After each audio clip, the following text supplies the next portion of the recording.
So let's see if you can solve this one. I doubt anyone here can manage it. You are wasting your time. Even grown experts could not solve this in 30 years. The words echoed through the quiet lecture hall, heavy with certainty and exhaustion. Chalk dust floated in the warm light. Equations covered the board like a battlefield of failed attempts. Professors sat with crossed arms and tired eyes, their pride bruised by a problem that had refused every brilliant mind thrown at it in the back row. A 10-year-old boy swung his feet above the floor. His name was Elias Reed, and no one expected him to matter. He was small for his age, thin, wearing sneakers with scuffed toes and a hoodie 2 sizes too big. His hair stuck up no matter how often his mother tried to smooth it down. He clutched a notebook filled not with notes, but with messy drawings, arrows, Elias, and numbers that only made sense to him. Elias had not come to change history. He had come because his mother worked as a cleaner at the university and could not afford childcare that day. She had asked if he could sit quietly in the hall while she finished her shift. Elias nodded and promised not to speak. He was very good at being quiet. He listened as the room buzzed with frustration. This problem had haunted the department for decades. A theoretical block in applied physics that refused to align with existing models. Papers had been published. Careers had stalled. Grants had dried up. Brilliant minds had failed and quietly moved on. The problem sat there on the board like a locked door. Everyone assumed only bigger keys could open. Elias stared at it, not like the others. He did not see failure. He did not see pride. He saw a pattern that felt unfinished. His fingers twitched. Since he could remember, Elias saw the world in shapes and loops. Traffic lights felt like timing puzzles. Raindrops racing down windows became probability games. His teachers called him gifted, then difficult, then distracted. Other kids called him weird at home. His mother called him curious. Elias grew up in a small apartment above a grocery store. The hum of refrigerators and late-night deliveries was the soundtrack of his childhood. His father had passed when Elias was 5, leaving questions that never found answers. His mother worked long hours, coming home tired but smiling, asking him what he learned today like it mattered more than anything else. Elias learned early that thinking was his safe place. He took apart toys to see how they worked, then put them back together better. He solved math problems by imagining them as moving objects instead of numbers. When he could not sleep, he stared at the ceiling and traced invisible paths between cracks until patterns formed. No one taught him how to think this way. It simply felt natural, now staring at the board. Something clicked. The professors debated assumptions, arguing softly about limits and constraints.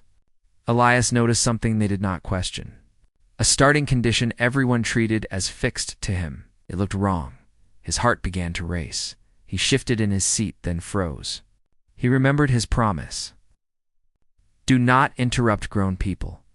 Do not embarrass your mother. He pressed his notebook to his chest. Minutes passed. The discussion circled the same dead ends. Frustration thickened the air. One professor rubbed his temples and sighed. Another shook his head. We have tried every angle, someone muttered. There is nothing left. Elias swallowed.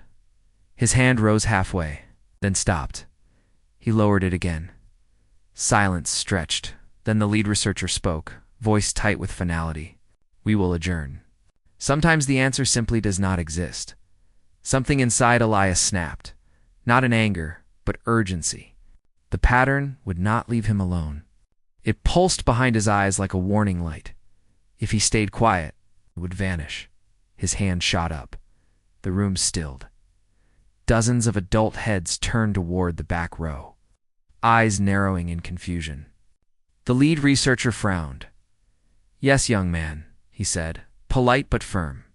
This is not a classroom. Elias stood, knees shaking, voice small but steady. I think the starting assumption is wrong. A few people chuckled softly, not cruelly, kindly, the way adults laugh when a child says something unexpected but harmless. The researcher sighed. And what assumption would that be? Elias walked to the board before he could stop himself. His sneakers squeaked softly against the floor. He lifted a piece of chalk with careful fingers, as if afraid it might bite him. Everyone watched. He erased one line, just one. Thotho redrew it differently, changing the direction of a term so slightly it almost looked the same. The room leaned forward. Elias spoke quickly now, words tumbling out like they had been waiting. You keep treating this as static, but it is not. It shifts. If you let it move, the rest lines up. The chalk moved fast, messy, but confident. Lines curved. Symbols connected. The board filled with something new. Silence deepened. One professor stood slowly, eyes wide. Another stepped closer, hand over his mouth.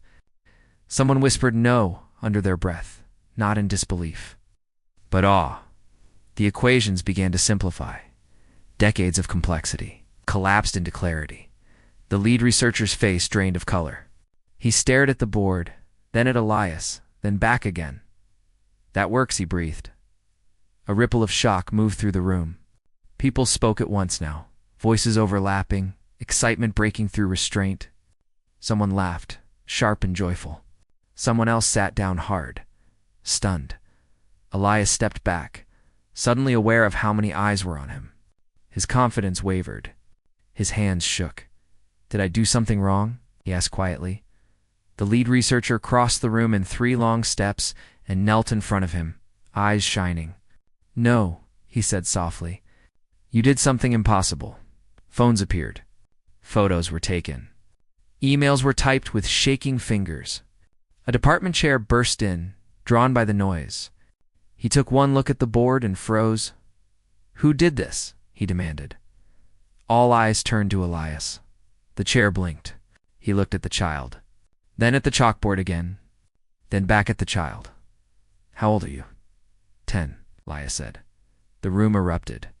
What followed felt unreal to Elias. Meetings were called.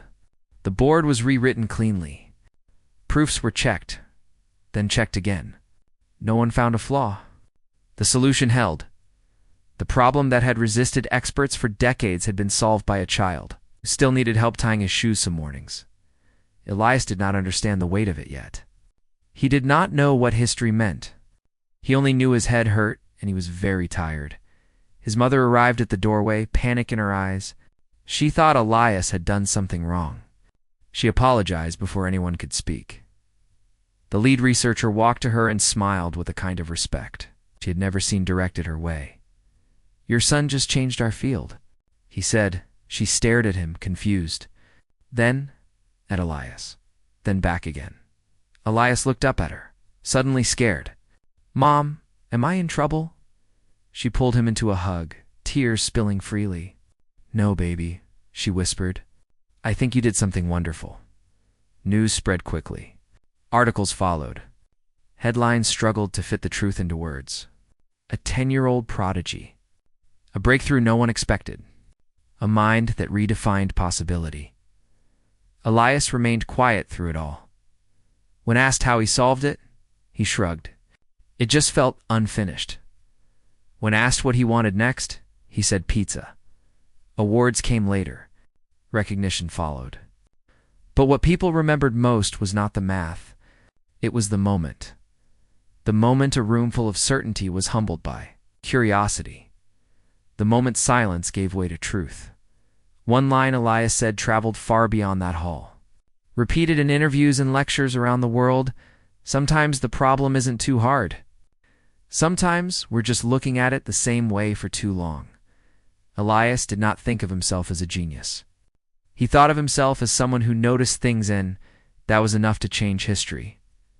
If this story inspired you, comment where you are watching from and what part amazed you most. Subscribe for more stories about hidden brilliance, quiet courage, and the moments that prove greatness can come from anywhere.